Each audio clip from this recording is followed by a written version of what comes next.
Quiero compartir con ustedes en el Evangelio de Marcos capítulo 5 y quiero dar lectura con ustedes en el versículo 1 al versículo 5. Gloria al Señor. Tenemos los niños que pasan en la parte de atrás. Ayúdenlos por favor, hermanos Ujieres, préndanle la luz allá atrás. Los directores, gloria al Señor. Gracias, hermano. Gloria a Jesús. Yo pienso que para estos días también tenemos que ayudar a las hermanas directoras y vamos a pedirle que sean jóvenes o varones, ya que pues es servicio de damas y las damas tienen que estar aquí, ¿verdad? Y ellas están también allá trabajando en la parte de atrás. Así es que esperamos que podamos ayudar a las hermanas. Tenemos Marcos capítulo 5, hermanos. Amén. Vamos entonces a dar lectura. Del 1 al 5, nos quedamos ahí. Del 1 al 5 leemos la palabra del Señor y la leemos honrando al Padre, al Hijo y al Espíritu Santo. Dice así la Biblia: vinieron al otro lado del mar, a la región de los Gadarenos. Y cuando salió él de la barca, enseguida vino a su encuentro de los sepulcros un hombre con un espíritu inmundo, que tenía su morada en los sepulcros, y nadie podía atarle, ni aun con cadenas, porque muchas veces había sido atado con grillos y cadenas, mas las cadenas habían sido hechas pedazos por él, y desmenuzados los grillos, y nadie le podía, dice la Biblia, dominar. El versículo 5. Y siempre de día y de noche andaban dando voces en los montes y en los sepulcros, e hiriéndose con piedras, dice la Biblia. Hasta ahí dejamos la lectura. Vamos a dar gracias al Señor, mis amados hermanos, pero vamos a orar por la situación que se está viviendo actualmente en diferentes países. Recuérdese que el día miércoles, para amanecer, algunos países tuvieron una sorpresa, si así podemos decirlo, ¿verdad? Una mala sorpresa de terremotos. Recuérdese que no solamente fue en Venezuela que hubieron 2 terremotos casi simultáneamente, o han habido varios. En ese día y aproximadamente muy cerca de ese mismo tiempo, si usted ha visto las noticias, o tal vez por las redes sociales a las que usted está ligada o sigue, pienso que también vio algunas notificaciones de que no solamente fue en Venezuela. Las noticias dicen que fue en Nueva Guinea, en Japón, en Filipinas, al norte de California, también hubo un terremoto, y también en Venezuela. Casi simultáneamente, en la misma hora, hubieron 5 terremotos. 5 terremotos hubieron casi en la misma hora. Pero el más fuerte, el más devastador, el que se está ahorita lidiando es en Venezuela. Así que vamos a orar por las necesidades y por estos países que están pasando en esta situación. Amén, hermanos. Han habido muertes, han habido mucha muerte, han habido tanta situación que en realidad no quisiéramos estar nosotros ahí. Al menos yo no quisiera estar ahí en esa situación. Es una situación, es un caos, es devastador. Es triste ver, hermano, que muchos niños quedaron enterrados, jóvenes, ancianos, que estaban descansando, estaban en su casa y de repente, ¡pah!, les cayó todo eso. Así es que oremos por las necesidades que hay en el mundo, oremos por Cuba. Cuba necesita mucho de nuestras oraciones, mis amados hermanos. Si usted no tiene por qué orar, oremos por las naciones, oremos por estos lugares que necesitan de nuestras oraciones. Amén. Así que vamos a tomar estos segundos, vamos a orar por la palabra y oramos por estas necesidades. ¿Qué le parece? Ora conmigo. Amén. Oremos entonces. Buen Dios y Padre, te damos gracias por tu grande amor y misericordia, porque tú eres Dios. Sabemos que, Señor, todo está, Señor, bajo el control tuyo, como dice el canto. Sabemos, Señor, que todo, Señor, lo que está sucediendo apunta hacia algo, Señor, que está a punto de suceder, pronto a suceder. Y sabemos, Señor, que tú estás cada día alertándonos como iglesia para cada día nosotros prepararnos.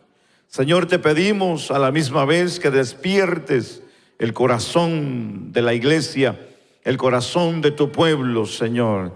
Que podamos también, Señor, pensar que necesitamos prepararnos, Señor, contigo cada día, cada momento, a cada instante de la vida.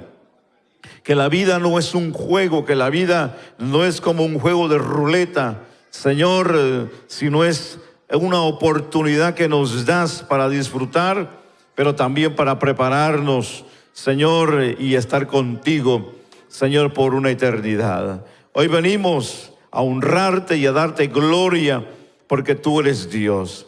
Pero venimos a pedir misericordia, Señor, por las necesidades que hay en las naciones, la necesidad que hay, Señor, en los países que han sufrido, Señor, en esta semana, estos grandes terremotos devastadores, Señor, que han traído grandes y serios, Señor, problemas a la vida de la gente, aquellos que han perdido sus seres queridos, Señor, que quedaron enterrados, Señor, y no poder hacer nada, Señor, el poder sacarlos o darles auxilio. Padre, te pedimos misericordia por los que quedaron abandonados, los que quedaron huérfanos, Señor, las viudas, los viudos, Señor, que perdieron sus seres queridos, su esposa, su familia, Señor, esos cuadros de noticia, Señor, devastadores, donde la gente sale llorando, pidiendo auxilio, ayuda, Señor, porque algún familiar quedó enterrado y sin poder hacer nada. Padre, hoy venimos a rogar misericordia, compasión sobre estas naciones. Señor, que tengas misericordia. Señor, que puedas suplir las necesidades que en este momento necesitan. Señor, necesitan medicina, necesitan agua, necesitan, Señor, algo, Señor, para que ellos puedan, Señor, mitigar y saciar su necesidad. Padre, te pedimos que extiendas tu mano de misericordia, tu mano de compasión, tu mano de gracia, Señor, por aquellos que todavía están con vida, enterrados, Señor, bajo sus escombros. Te pedimos, Señor, que tengas misericordia. Hoy venimos a clamar al Dios verdadero, al Dios único, al sabio, al grande y poderoso, que tengas misericordia, Señor, de la condición del ser humano en esta tierra. Ayúdanos a nosotros como iglesia, como hijos, Señor, a amarte, a servirte y a darte lo mejor cada día de nuestra vida. Señor, nos unimos, Señor, como un solo hombre, un solo pensamiento, a rogarte misericordia, Señor, por todas estas necesidades. Te pedimos en esta hora que bendigas en nuestras vidas tu palabra que ya es bendita. Señor, ministranos, háblanos, tócanos al alma, al corazón. Te rogamos tu bendición en el nombre poderoso de Jesús. Amén y amén. Gloria al Señor. Que el Señor nos bendiga más. Siento como si usted no oró conmigo, hermanos. Pensé que por un momento me había quedado solo. Tome su lugar, por favor. Cuando es de clamar, hermanos, hay que clamar. Hay que tirar el alma al piso, hermanos. Cuando hay que clamar, cuando hay que llorar, cuando hay que gemir, es como si a usted le esté pasando. Es como si a usted le esté sucediendo. Usted sabe que cuando algo nos está pasando, nos afligimos, nos compungimos. ¿Y qué es lo que hacemos? Buscamos el altar y corremos al altar y lloramos y gritamos porque hay una necesidad en nosotros. Yo pienso que así debemos de orar, hermano, no exactamente porque nosotros tengamos la necesidad, no, orar por aquellos que necesitan de nosotros. Hoy hemos considerado un pasaje de la Biblia muy interesante, que ya en otras ocasiones probablemente lo hemos considerado y tal vez hemos pasado por ahí y hemos dialogado por un ratito.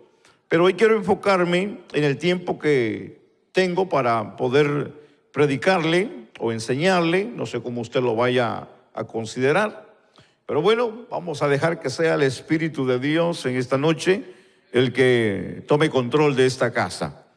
Porque necesitamos que el Espíritu de Dios tome control en esta casa, tome control de nuestra vida, que sea Él el que ministre nuestras vidas. ¿Estamos de acuerdo? Amén. Hemos considerado esta parte interesante y quiero hablar del tema Jesús ha venido a traer libertad. Le hago la pregunta, ¿a cuántos el Señor le ha dado libertad aquí en este lugar? Cuando nosotros hablamos de la realidad de la vida espiritual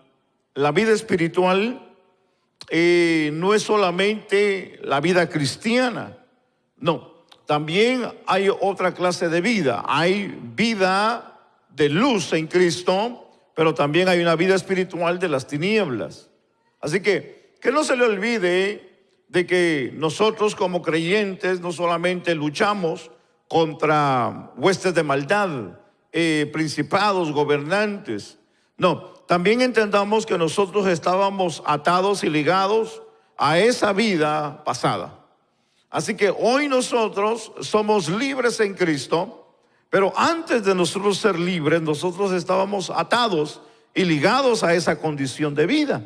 Claro, nosotros no lo mirábamos, no lo sentíamos y tal vez no nos molestaba esa vida porque para nosotros tal vez fue un momento de diversión, un momento de alegría, un momento de satisfacción. Pero no del alma ni del espíritu, sino de la carne. Porque lo que en realidad hacíamos es que aparte de pecar, éramos esclavos espiritualmente del enemigo. Nuestra mente, nuestra alma, nuestro espíritu, hermano, estaba ligado a una fuerza demoníaca, a una fuerza espiritual en nosotros. No sé si usted tal vez lo pudo detectar, tal vez usted lo pudo visualizar antes de venir a Cristo. Tal vez esa fue la causa, la razón de la que tal vez vio en su matrimonio, porque tenemos que entender que mucha gente han entrado al Evangelio ya con familia, ya adultos. Otros entramos un poquito más jóvenes, solteros, pero muchos han llegado con sus familias al Evangelio y todavía hay algunos que todavía están batallando con su pareja, sea hombre o sea mujer. Y aquí entendemos que aquí hay abuelas también de que están solas y que tienen sus hijos, tienen sus nietos y ellas desean ver a todos sus hijos, sus nietos servir al Señor, pero lastimosamente tampoco, ¿verdad? Es así. Aunque tienen el conocimiento del Evangelio, pero son muy lejos del Evangelio. De vez en cuando se asoman, a veces vienen, pero no tienen una intimidad con Dios. Y para muchos de los que estamos aquí, conociendo el Evangelio, sabemos que no es una vida correcta. Porque en el momento que Cristo se lleve a su iglesia, o que la persona pase de esta vida, nosotros como abuelos o como padres, o como hijos, hermano, entendemos que esa persona no va a entrar al cielo. Eso tenemos que dejarlo bien claro. Tenemos que tener bien claro, porque los que van a entrar al reino, los que van a entrar al cielo, son aquellos que han vivido y viven una vida espiritual, una vida de consagración al Señor. Así que no perdamos de vista eso. Amén, hermanos. Así que cuando nosotros vemos este cuadro, entendamos que hay muchos engañadores y de una manera, aparte de engañadores, hay muchos curanderos que van a diferentes lugares presentando soluciones fantásticas a los problemas de las personas y en medio de sus grandes necesidades los oyen y creen en estas grandes mentiras. Porque déjeme decirle una parte importante. Dios hizo al ser humano del polvo de la tierra, lo hizo carne. Pero la Biblia nos enseña que también le puso alma y espíritu. Eso quiere decir que Dios, así como le puso una necesidad física al ser humano, también le puso una necesidad espiritual al ser humano. El hombre siempre va a buscar saciar la necesidad de su vida espiritual dentro de su alma. La persona va a tratar la manera de saciar esa parte que está vacía dentro de él.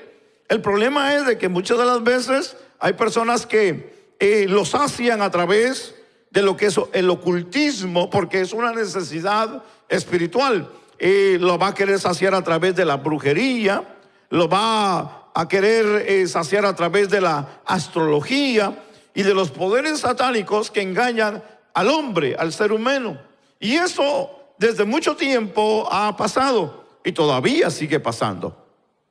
La gente, cuando quiere buscar alguna ayuda, hablemos sobrenatural, de que ellos no pueden trabajar, van y buscan ayuda a estas personas. Lo más triste y tremendo de esta situación es que ellos lo hacen creyendo que es real, creyendo que va a trabajar, creyendo que va a venir a suceder a favor de Dios. Y sí pasa, y sí sucede. Porque entendamos que la Biblia dice que el diablo, hermano, es mentiroso, pero también entendamos que el diablo es verdadero, pues. No es un mito. El diablo no es una leyenda. El diablo es real. El diablo es real. El diablo se manifiesta de muchas y de diferentes maneras. Solamente que hay grande diferencia entre él y Dios. Recordemos que él, aunque quiere imitar a Dios, nunca se ha podido comparar con él.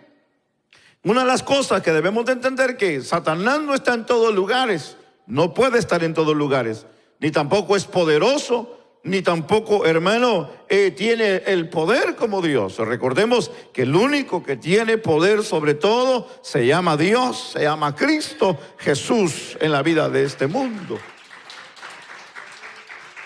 Y Jesús está en todos lados. Donde se clame su nombre, ahí está Él.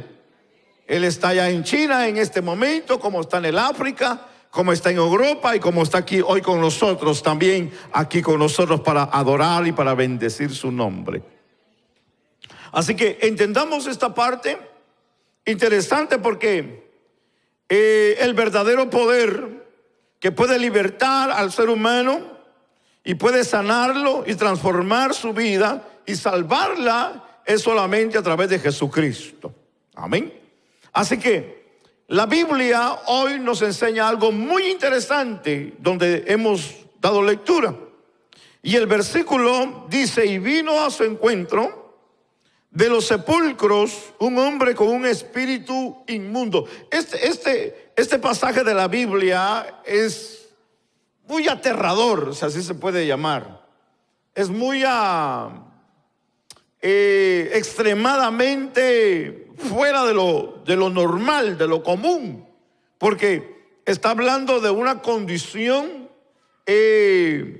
como de ultratumba, de algo que no es muy común a la vista del ojo del hombre. Y esta parte que la Biblia nos está enseñando es de un hombre, de un personaje que la Biblia reserva su nombre, pero menciona el lugar de donde era originario, y que la Biblia nos enseña aquí de que este hombre estaba en una condición espiritual extremadamente mal. Estaba totalmente ligado, estaba esclavizado por el enemigo, al grado que dice la Biblia lo identifica con un espíritu inmundo. Y dice, y sigue diciendo, que tenía su morada en los sepulcros y que había sido atado con grillos y cadenas, mas las cadenas habían sido hechas pedazos, dice la Biblia, por él. Así que la Biblia nos enseña de que era una persona que la fuerza que había en él era una fuerza sobrenatural, algo que no podía explicarse humanamente, porque la Biblia dice que las cadenas las rompía con todo lo que lo ataban, con todo lo que lo agarraban, rompía. En otras palabras, este hombre era el terror del lugar, del barrio, de la comarca. Era un hombre que tenía aterrorizada a aquella gente en aquel barrio, al grado que la Biblia nos enseña, no nos dice abiertamente, pero voy a correr un poquito la historia, que cuando Jesús lo libera, y la Biblia dice que Jesús habla con él, dice la Biblia que cuando la gente vinieron a ver lo que había pasado con el endemoniado, así como se puede decir, el endemoniado gadareno, la Biblia dice que encontraron a aquel hombre sentado cerca de Jesús, dice la Biblia, en su sano juicio y vestido. Eso quiere decir que el hombre, hermano, cuando la Biblia dice en su sano juicio, la Biblia de una forma puede identificar que la gente lo tenían como loco, que estaba desquiciado, así, loco, porque hay gente que no entiende esta condición de vida. Ahora, no solamente eso, un segundo punto, que si estaba vestido, eso quiere decir de que este hombre hasta sin ropa pudiera haber andado, hermano, en la calle, y tal vez lo querían hasta vestir, lo querían tal vez bañar, o lo querían tal vez cortarle el pelo, porque este hombre estaba totalmente dado a la vida de la calle. Estaba dado a la vida de la calle. Llamémosle un homeless, llamémosle, hermano, un vagabundo, llamémosle a una persona que vive en los barrancos, en los ríos o debajo de los puentes. Pero el problema de este hombre, hermano, estaba extremadamente fuerte, porque no solamente vivía en las montañas, en el monte, entre los árboles, sino que también dice la Biblia que también su morada era en los sepulcros. Eran los sepulcros. Imagínense que le salga un hombre de esos a uno en el cementerio, hermano, y de noche. Aunque la Biblia dice que este hombre andaba de día y de noche.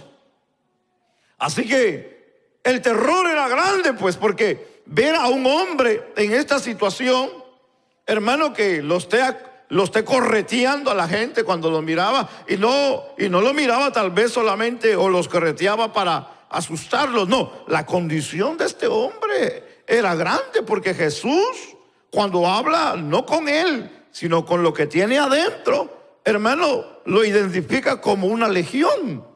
Y cuando la Biblia los identifica como una legión, eso quiere decir de que no era un solo mal espíritu, sino eran más. Se cree que era como 1000 que tenía adentro, hermano, metidos.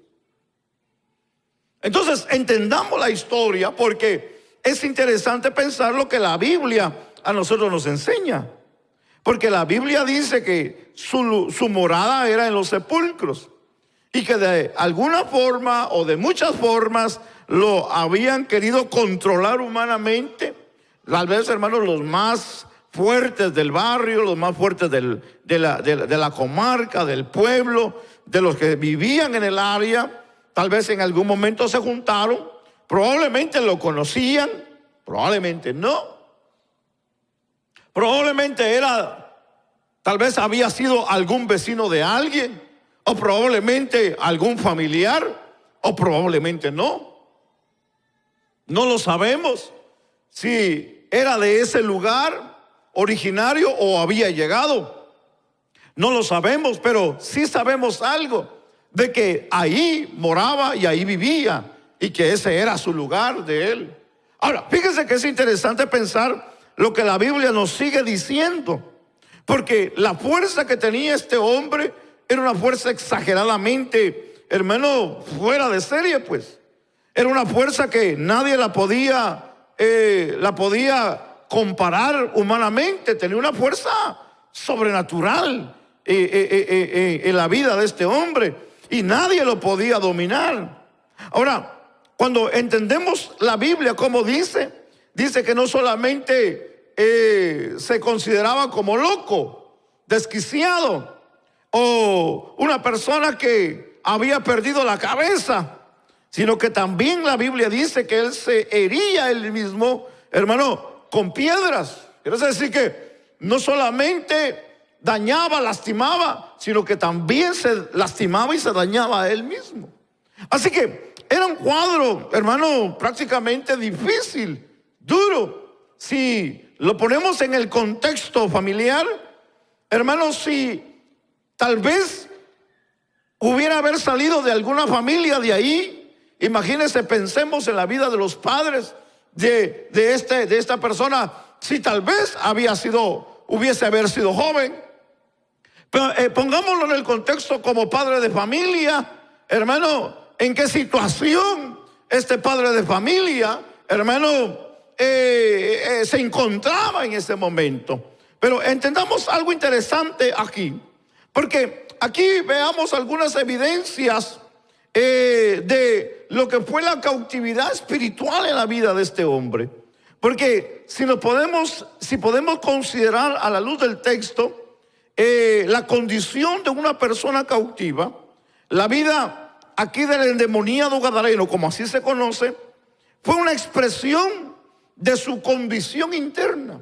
Así que lo que él estaba manifestando, lo que él estaba dejando demostrar o decir con sus hechos, con sus palabras, y la manifestación que estaba dando era algo que venía internamente de él. No era algo que él quería hacerlo solamente porque alguien lo dijo o porque alguien lo mencionó. Era algo que estaba muy adentro de él. Y la Biblia, hermano, nos ayuda a entender en la vida del cristiano que todo lo que nosotros decimos, de todo lo que nosotros hacemos, recuérdese que la Biblia dice que de la abundancia del corazón habla la boca. Así que todo lo que el hombre, en la vida del hombre, siempre refleja, viene de adentro, sea bueno o sea malo.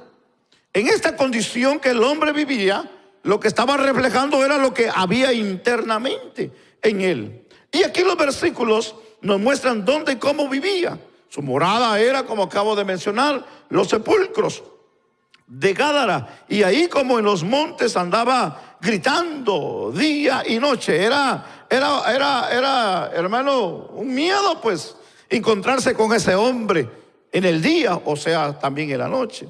Su violencia y su fuerza eran extremas, pues hacía pedazos las cadenas y todo lo que, ¿verdad?, se le ponía. Así que la condición espiritual en la que vivía este hombre, hermano, era una condición dura, una condición difícil, una condición de que nadie podía hacer nada por él, porque el problema no era físico, el problema era espiritual. La condición espiritual determina la vida natural. Y es muy significativo aquí tener en cuenta que la palabra Gádara significa lugar amurallado, y el término gadareno significa rodeado o encerrado entre paredes. Así se define en el griego esta palabra. Pero cuando recordamos, por ejemplo, que el apóstol Pedro dijo, hablando en el capítulo 8 y el versículo 23, de un personaje llamado Simón, que donde la Biblia dice que le dijo, quien ya había creído y se había bautizado, le dice, arrepiéntete, porque en hiel de amargura y en prisión de maldad veo que estás. Eso se lo dijo el apóstol Pedro a este personaje llamado Simón, cuando él quiso de una manera comprarle lo que Pedro hacía a través del poder del Espíritu Santo. Aquí entendamos rápidamente, y es la condición espiritual de la que estamos hablando, que de una manera el apóstol le dice que se arrepintiera, porque lo miraba en cárceles de oscuridad, de amargura. Y de esta misma manera concluimos entonces que el pecado aquí encierra o cautiva el pensamiento del hombre hablando espiritualmente. Sí, porque tenemos que identificar la razón por la cual una persona, sea mujer o sea hombre, no importa la edad, vive una condición atada a lo espiritual del enemigo, a lo malo, si es a través del pecado que practica. Así que el pecado es la puerta para poder abrírselas a Satanás. El arrepentimiento del pecado y la conversión a Cristo es lo que abre la puerta hacia una vida de libertad en Cristo. Cristo mismo nos enseña en su palabra que si conocieres al Hijo o a Cristo verdaderamente, dijo el Señor, seréis verdaderamente libres. Entonces, cuando nosotros le abrimos la puerta a Cristo, somos libres. Cuando le abrimos la puerta al pecado, somos esclavizados del pecado y también de Satanás. Así que esta condición de vida es una vida que no es recomendable a nadie en la vida. Esta vida no se le recomienda a nadie en la vida, porque es una vida de esclavitud. Es una vida, hermano, que en realidad uno quisiera hacer algo y no puede porque hay alguien más fuerte dentro de uno que no lo deja a uno vivir en paz. Ahora, estamos considerando un ejemplo de un hombre que la Biblia no dice que era creyente, que no iba a la sinagoga o que iba al templo a adorar. No, la Biblia dice que era de un lugar de Gádara donde no había llegado el evangelio y donde no tenían conocimiento de la verdad. Así que era un hombre pagano que había practicado, o sus raíces eran paganas. Sus raíces no eran el Dios verdadero. ¿Qué pudo haber practicado antes él para poder llegar a esa condición? Ahorita vamos a llegar en esa parte interesante de la Biblia. Porque si hay algo que nosotros podemos identificar aquí, mis amados hermanos, es de lo que en realidad Jesús pudo hacer como ejemplo de lo que le dijo aquella mujer que estaba encorvada, que dijo que había sido atada por Satanás durante 18 años. Hay un ejemplo en la Biblia que también en Apocalipsis 21 nos ayuda y nos dice que vio un ángel con la llave del abismo y una gran cadena en la mano. Eso nos enseña, mis amados hermanos, que Satanás, el propósito de él es esclavizar al alma de la persona. La intención del enemigo es esclavizar el pensamiento y el corazón del ser humano. Lo que el diablo siempre ha querido es esclavizar al hombre en su pecado y en su desobediencia hacia Dios.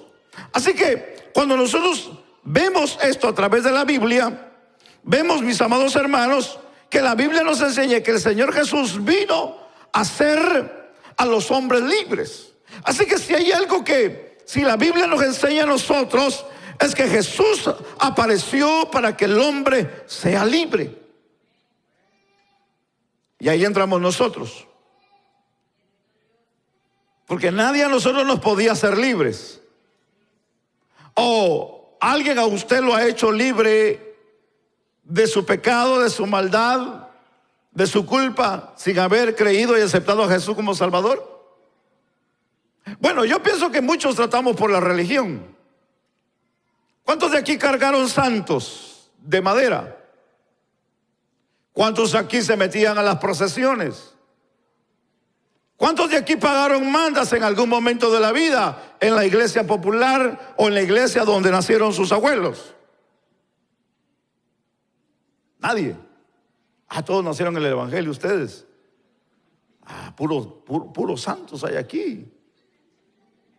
Si a ustedes solo alas les falta, hermano, para que se vayan para el cielo, pues.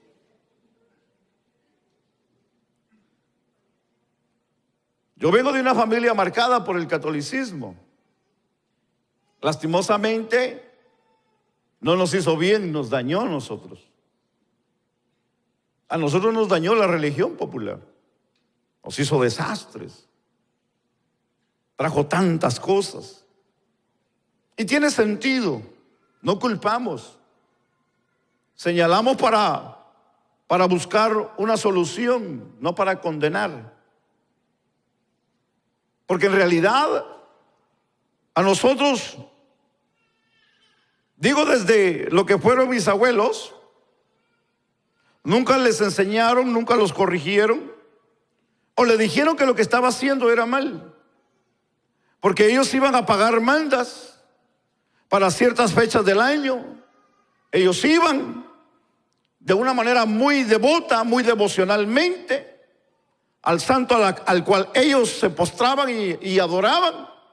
Pero el problema era cuando ellos regresaban, hermano, se iban como santos y regresaban como demonios, hermano. Cuando ya venían de camino, ya venían peleando, ya venían tomando, y ya venían, hermano, con la música, hermano, que no, bueno, no era como hoy, ¿verdad? Que le pone al radio, no. Allá en aquellos tiempos eran bandas, era música en vivo, pues. Y eso era todos los años. Las fiestas me cuentan, en la casa de la abuela duraba hasta 7 días.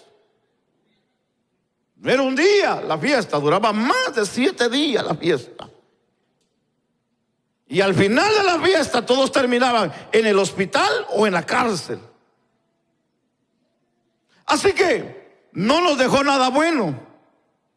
Así que nosotros, si de esa manera entendemos hoy, y es que para poder entender esta parte, nosotros hoy entendamos que la Biblia nos enseña que el Señor Jesús vino a hacer libres a los hombres. Y si el Señor nos ha hecho libres, es porque estábamos atados, estábamos esclavizados. Porque el Señor no iba a venir a libertar a alguien que ya estaba libre. El Señor no vino a los sanos. ¿A quién vino el Señor? A los enfermos. Yo le hago la pregunta a usted. ¿Usted estaba enfermo del alma? ¿Usted estaba ligado y atado a Satanás en su vida antes de entregarse a Cristo? ¿O usted ya tenía libertad en su vida de parte de Dios cuando usted conoció o cuando Cristo se le reveló a usted? ¿En qué condición estaba usted? ¿En qué condición estaba yo? Bueno, yo me atrevo a decir, tal vez no sé si esté mal, voy a opinar por ustedes, discúlpeme, pero yo creo que todos estábamos esclavos al pecado y esclavos a Satanás. Aunque no diga amén, pues. Estábamos ligados a una condición, hermanos, de maldición. Estábamos condenados a la muerte. Estábamos condenados al infierno. Estábamos condenados, hermanos, a la perdición. Pero gloria a Jesús, que apareció a nuestra vida y nos dio libertad. Nos trajo liberación a la vida. Por eso es que cuando entendemos aquí que el cautiverio hace que las personas se lastimen a sí mismas. En otras palabras, la persona que está esclava o está cautiva, en ningún momento se va a sentir satisfactoriamente, hermano, en paz, ni con él mismo, ni con Dios. Por eso que cuando hablamos aquí, el texto nos dice que andaba hiriéndose con piedras. Y cuando una persona está cautiva espiritualmente, está bajo opresión de seres espirituales de las tinieblas, cuyo objetivo es destruir. En ningún momento un mal espíritu, un demonio que está en la persona, hermano, va a hacerle creer o hacer que está bien. Por eso de que nosotros no, hermano, garantizamos ni tampoco decimos, hermano, que lo que es brujería y lo que es todo lo que es ese ocultismo, hermano, aunque se ve aparentemente que le hacen bien a la gente, al final, hermano, es destrucción a la vida. Es destrucción. Porque el enemigo en ningún momento le va a pagar bien a la persona. El enemigo siempre lo va a querer destruir, sea tarde o temprano lo va a destruir, hermano. Así que todos aquellos que han hecho pactos con él y todos aquellos que han recibido riquezas de él y que le han vendido su alma para poder ser famoso, para poder tener fama, para poder tener riquezas, al final el enemigo se las va a cobrar. Se las va a cobrar. Tal vez no aquí, pero allá abajo se las va a cobrar. Porque el enemigo nunca da nada sin cobrarse, hermanos. Por eso que si hay algo que debemos de darle gracias a Dios,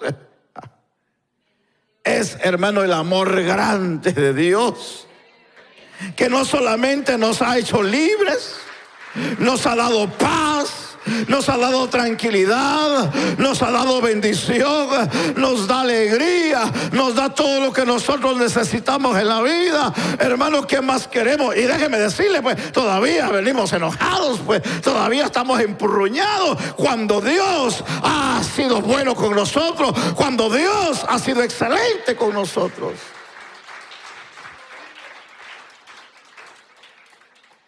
¿O usted estaba mejor antes que hoy?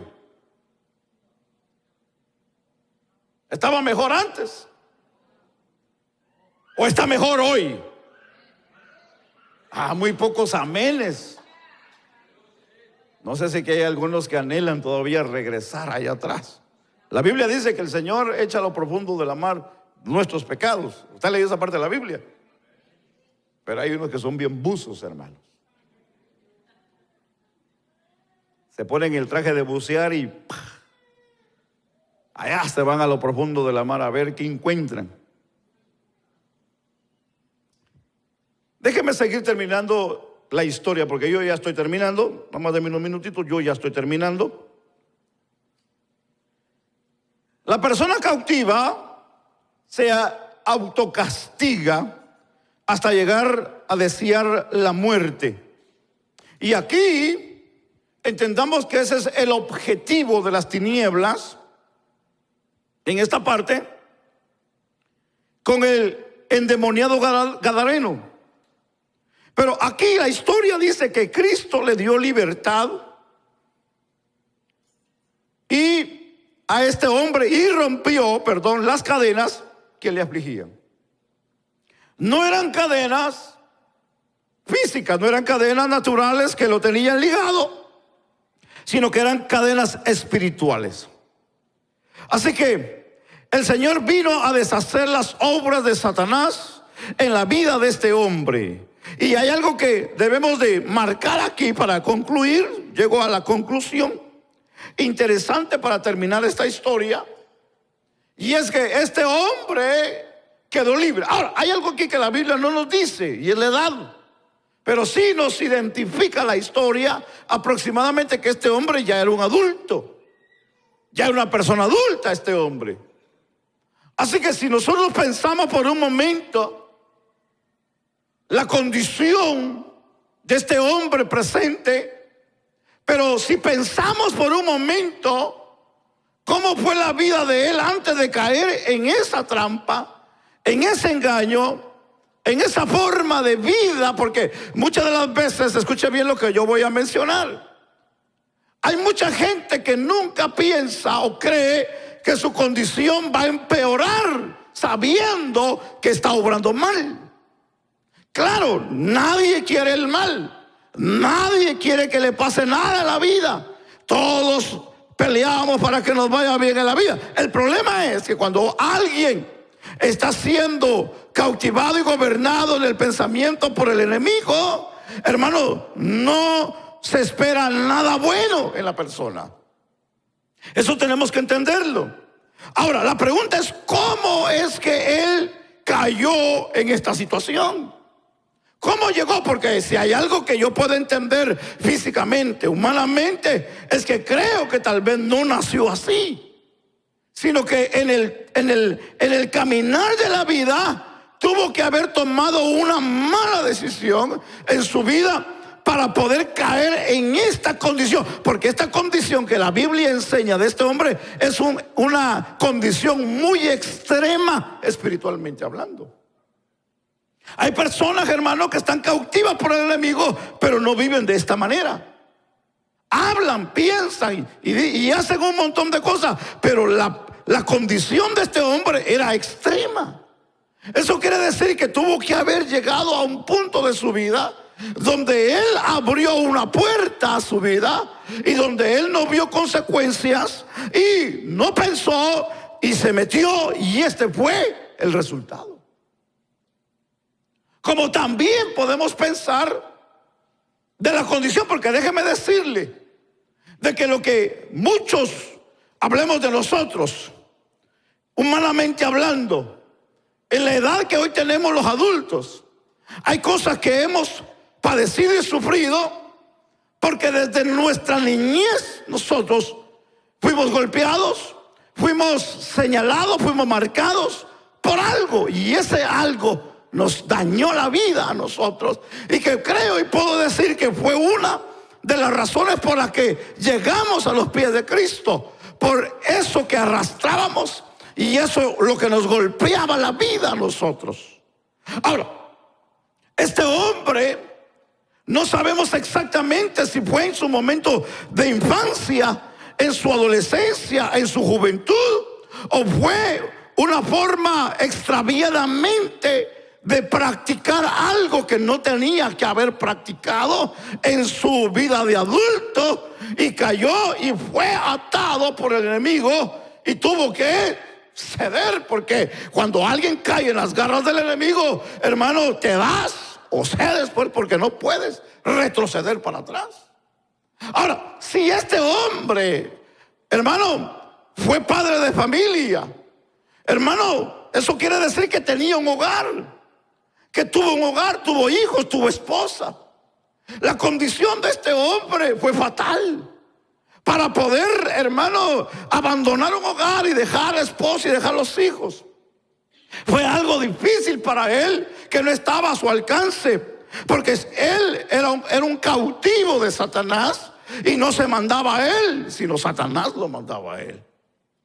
Así que si lo vemos en cualquier punto, hermano, de la vida, podemos decir, ¿será que tal vez tuvo una mala educación? El padre o la madre no se tomaron el tiempo para educarlo, no se tomaron el tiempo para enseñarle principios buenos, o probablemente fue huérfano, o probablemente fue un joven, hermano, que no le tuvieron caso o no le dieron tiempo para poder ayudarlo en su desarrollo, porque el papá, la mamá se la pasaban trabajando, hermano, o andaban de tienda en tienda, o andaban viajando y los hijos los dejaban en la casa, o tal vez no les ponían caso a la vida de ellos, y cuando se dieron y vinieron a darse cuenta, hermano, uno de ellos había hecho algo que tal vez no era lo correcto. Hablemos de hoy, pongámoslo hoy. Hablemos del presente, hablemos de nosotros, pongámonos nosotros en los zapatos, tal vez no de él, pero de los padres.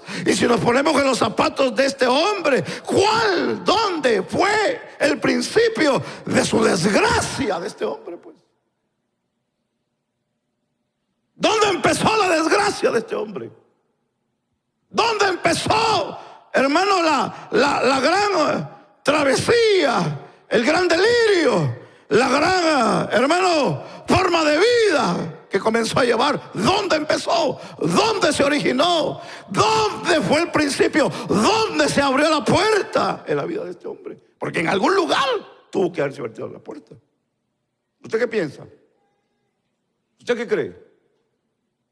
Que en algún lugar, en algún momento, alguien le ofreció algo, alguien lo invitó a algún lugar, alguien le dijo algo que le llamó la atención. Algo le ganó la vista, le ganó el pensamiento, le ganó el corazón y ¡pah! Y entró.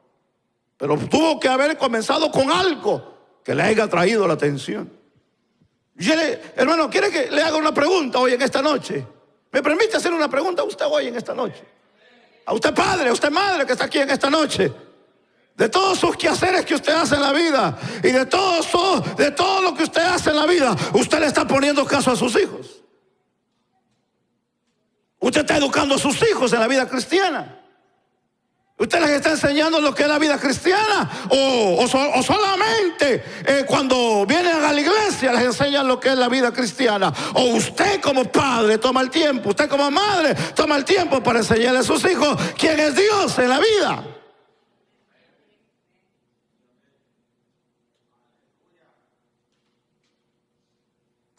Ay, es que a mí me gusta ir a la iglesia porque es que allá le enseñan la Biblia. Va, y en su casa no le enseñan entonces, pues. Usted no le enseña la Biblia a sus hijos en la casa. Usted no ora con ellos en la casa. Usted no les enseña los principios cristianos. Si usted es un padre, madre que no le enseña principios a sus hijos en la casa, usted tiene problemas, hermano. Usted tiene problemas. Yo tengo problemas. Porque muchas de las veces nosotros, hermano, queremos que en las escuelas se eduquen a nuestros hijos. No, estamos mal, estamos al revés. La escuela no va a educar a nuestros hijos. Nosotros somos los que tenemos que educar a nuestros hijos. Ay, es que son lindos los hijos, pero son responsabilidad de nosotros.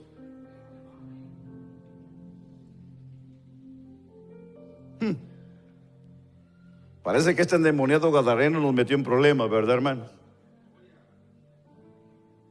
Nos metió en serios problemas este endemoniado gadareno. Pero es que tenemos que ir a la raíz. Tenemos que ir a la razón, al por qué este hombre cayó en esa condición. Porque la Biblia dice que Jesús viajó de un extremo del mar a otro lado para ir a ser libre a este hombre. Y fue el único milagro que hizo en ese lugar. Porque el amor de Dios es grande. El amor de Dios es grande. El amor de Dios es maravilloso. Que se haya acordado de nosotros en la condición que vivíamos muchos de nosotros. Gloria a Dios por los que están haciendo en el evangelio, ¿verdad, hermanos? Qué bendición de estos muchachos, qué bendición de estos niños. Pero cuidémoslos, eduquémoslos, enseñémosles lo que es la verdad de Dios. No digamos como decían nuestros padres, nuestros viejos antiguamente: ellos van a aprender solos. Eso nos metieron a nosotros y nosotros todavía traemos ese chip en la cabeza, hermanos. Ellos van a aprender. Qué mala información nos dieron a nosotros. Muy mal nos enseñaron a nosotros. Por eso de que hoy Dios bendiga a las parejas jóvenes y Dios bendiga a los que están pensando casarse. Yo les recomiendo que la piensen bien. Y las parejas que ya tienen niños, parejas jóvenes, no hay forma de retroceder. Usted se metió a ese problema, échele ganas. Échele ganas. Los niños son una bendición. Alguien dice amén. Pero hay que enseñarles. Hay que enseñarles. Si algo no nos enseñaron los viejos de antes, es a jugar con los niños, a sentarse con los niños a jugar. ¿Verdad que no? ¿Usted se acuerda que su papá, estoy hablando con los de mi edad y los más grandes de mi edad, su mamá jugaba con usted con las muñecas? A los varones su papá se sentaba a jugar y jugaba pelota con usted, jugaba canicas, no sé cómo usted le dice, trompo, jugó con usted. Al contrario, lo miraba jugando y le pegaba una patada, le decía: vaya a hacer algo bueno, le decía uno, ¿verdad, hermano? Esos fueron los viejos de nosotros. Así nos trataron a nosotros. Hoy cambiamos la historia. Hoy jugamos con nuestros niños. Nos sentamos a ver con ellos alguna película de su edad. Pasamos tiempo con ellos. hacemos cosas que no hicieron con nosotros. Eso es bueno, porque eso marca buenos principios. Aproveche para enseñarle la verdad de Dios. Aprovechemos a enseñarles quién es Dios en la vida nuestra. No esperemos a traerlos a la iglesia para enseñarles de Dios. No, enseñémosles en el hogar quién es Dios. En el hogar, en la vida, en el matrimonio, en el esposo, en la esposa, en el papá, en la mamá. Que ellos vayan aprendiendo que Dios es el centro del hogar. Amén. Si nosotros enseñamos a nuestros hijos quién es Dios, evitaremos que estas puertas del enemigo se abran a la vida de nuestros hijos en nuestros hogares. Porque si hay algo que el diablo quiere, destruir nuestras familias, destruir nuestros hogares. Y quiere que le diga una cosa: hay padres aquí que están sufriendo, pero hoy quiero decirle a usted que el Señor está con usted. Si usted ha creído en ese poder sobrenatural que es Cristo Jesús.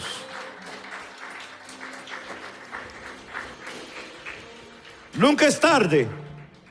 Tal vez llegamos ya grandes al Evangelio y nuestros hijos tal vez ya son adultos. No podemos traerlos a la fuerza como un niño, pero sí podemos orar por ellos. Sí podemos darles ejemplo a ellos de que hay un Salvador, que hay un libertador y se llama Cristo Jesús.